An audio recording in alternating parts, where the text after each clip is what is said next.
Hey guys, welcome to today's video. We're going to be potting up a lovely little plant today. Well, not little actually, it grows quite large, almost like a big tortoise shell. This is the Dioscorea Elephantipes, or Elephantipes, however you pronounce it. I'm not the best at Latin, but I've heard it pronounced from the growers both ways. And they can be very pricey if you get a hold of it because they are rare to find.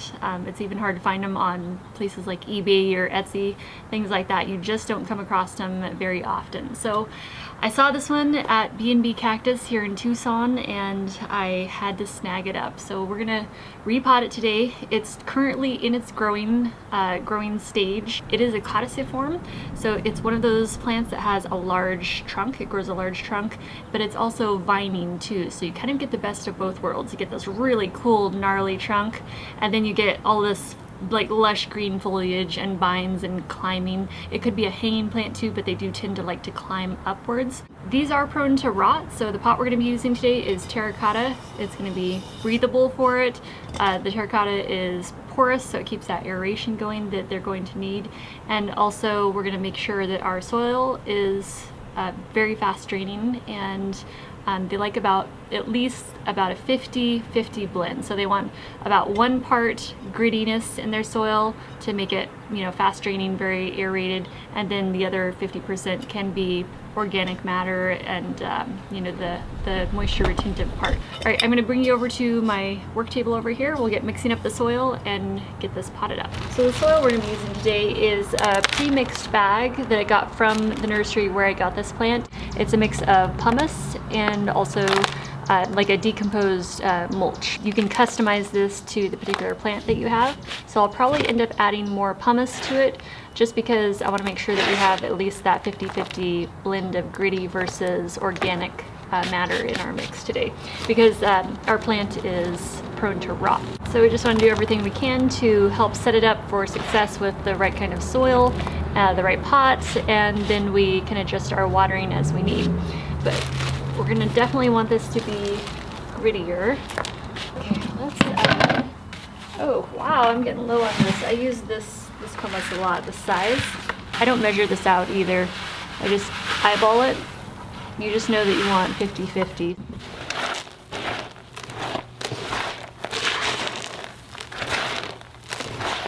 Okay, so when you're unpotting a vining plant, you want to be careful with the stake and, this situation here. We don't want to accidentally rip the vine off the poor little thing. So we've also got another little baby sprout here. So we're going to have to be very careful when we unpot this. Let me grab a little dish here because I've got some, I always reuse my top dressing. Okay, let's remove that top dressing. So to get this out, first thing I'm going to do is hold on to the base and reach around and hold on to the stake. Okay, so we're going to keep those together as if they're one. And then just squeeze the pot. I'm just going to slightly tilt it upside down just so I can keep that caudex in my hand. I'm just going to balance that in my hand. So it looks pretty close to what we've got mixed up there as far as the ratio of pumice and organic matter. Clean off some of that. Just making some room here. Okay, we've got our pot. I've already got some soil in there. Just make some room for our baby. And I'm not going to tease the roots or anything. There's a ton of fresh baby roots here. Actually, let's take a look here. All kinds of healthy new root growth there.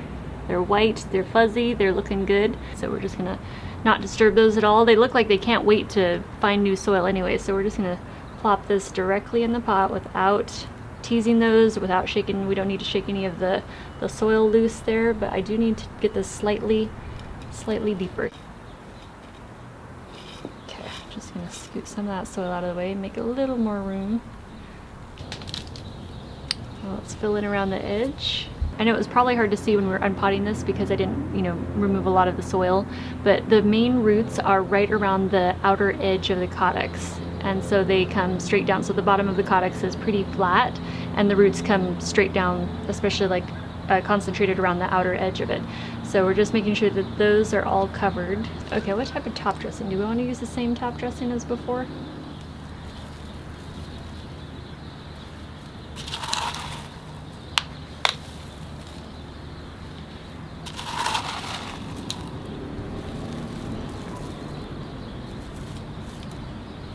Alright, so just a quick and simple repotting, and now we're going to go inside and see what we can do with a vine, because that's the other part, right? The codex is taken care of now.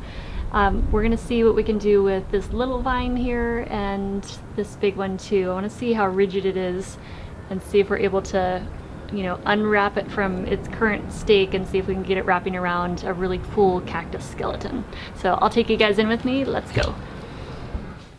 Alright you guys, this is the Cholla cactus skeleton that I was going to use. I was thinking, since we're in the Sonoran Desert here, that it'd be cool to use a piece of, you know, desert wood. So I thought this cactus skeleton would be neat. I love the pattern of the Cholla cactus skeletons.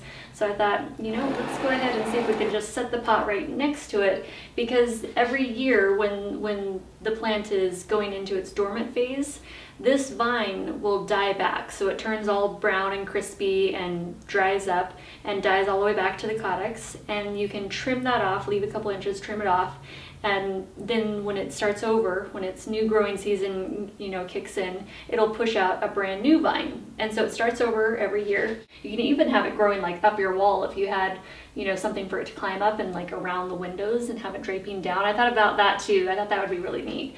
But let's go ahead and try this for this time. So I'll bring you guys in closer so you can get a look at what I'm doing here. I'm hoping that this will be enough room for it, but at least it'll be bigger than the stake it currently has. So it just has this little pincher, little butterfly clip at the very top, kind of the same kind that we used to use for orchids when we were growing out there in Maui. What I'll do before I actually pull the stake out is just see how rigid it is and make sure we're going to be able to do this before I actually remove the stake. Okay, I'm just going to pull the stake straight out because I think we will be able to do this just fine.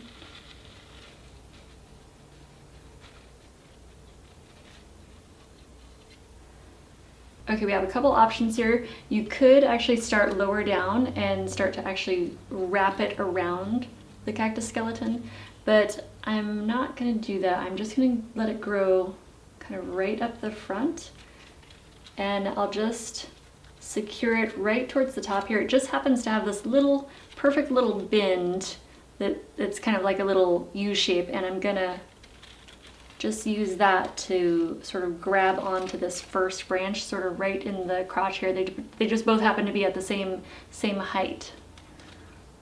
Okay, I got my floral wire, and you can pick this up at any hobby store or crafting store or a florist, and it's just a real thin, super flexible wire that's got like a papery coating. Oh wow, it already grabbed onto there. Those leaves, the leaves are really grabby. I don't know if you could see there, but they have these kind of wavy edges that kind of help it grab onto stuff when it's climbing. I'm just going to take my floral wire and loosely slip it in between. So there's our floral wire, just make a few twists. I'm just gonna press that against the back there.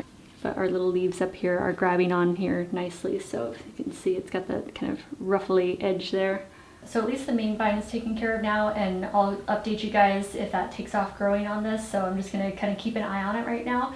It's gonna have to get established in its pot. You know, it's probably gonna go through a little period of shock, but hopefully it'll, you know, get established soon, and then that will continue growing up the cactus skeleton. But then there's also this little vine down here that I'm gonna watch and see like how that one's gonna grow too. It's already got a little hook kind of going this way, so I'm hoping it's just gonna keep reaching this direction that it's already going and hook onto the cactus skeleton here and maybe work its way kind of twisting up this backside, because I know that they like to reach for the light, so it's gonna be on the window side. I'm also going to keep an eye down here on the codex because it's just started to crack. It's in its earliest stages of cracking, and what that does is it starts to basically create its own fissures through its codex, which is really cool because it turns into this like this gnarly tortoise shell. But I'll have the name below of this if you want to check it out on the internet and see what they actually look like, but they're really awesome.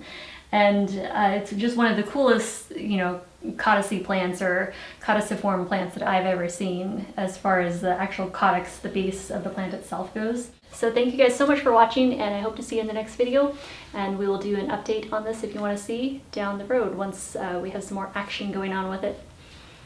Hey guys, just wanted to include a little update on this video. I was editing it and I ended up holding off on posting it because I realized I didn't show you how I water a vining plant that is, not able to be picked up and taken to the sink to water. And also it's already had so many changes. So it's been about 3 weeks since we first repotted this, and it's already grown a brand new vine from the calyx, which goes all the way up here. So it's kind of curving up here, it goes all the way to the top here. So it's really got a lot of growth. Its leaves are really tiny still, but they're gonna fill out pretty quickly here. The vine always grows first and then the leaves fill in afterwards. This side vine was actually sprouted from the main vine, the original one.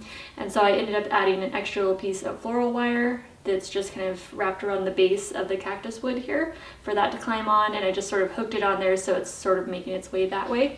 And its leaves have gotten bigger there, so those are filling in nicely. And for watering, all you need is a saucer. So whether you have a large house plant that you're not able to pick up and move, it would be the same thing as having a plant that's vining, that's hooked onto something that you're not able to pick up and move, right? So you just have to water it in place. So just use a saucer or a tray. Just give it a little bit of water. So I'll just water more slowly and just wait to see if any water is poking through the bottom. And as soon as you see that, then you just stop watering. I water about once a week. It's been cooler though lately, so if it warms up and our humidity drops even more, because I am in the desert, so it's already dry here, which I love.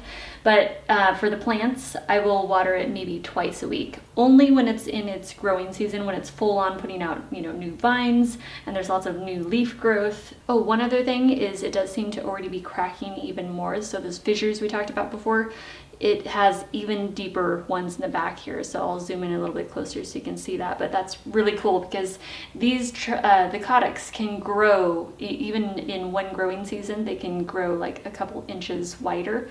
And probably even more so, but I'm keeping an eye on that. Oh, one more really important thing that I forgot to mention is these vines, the tip is the growing center or the growing point. So you don't want to break that, because if that breaks, it will stop growth on that vine and it will have to put out a brand new vine from the bottom, from the calyx.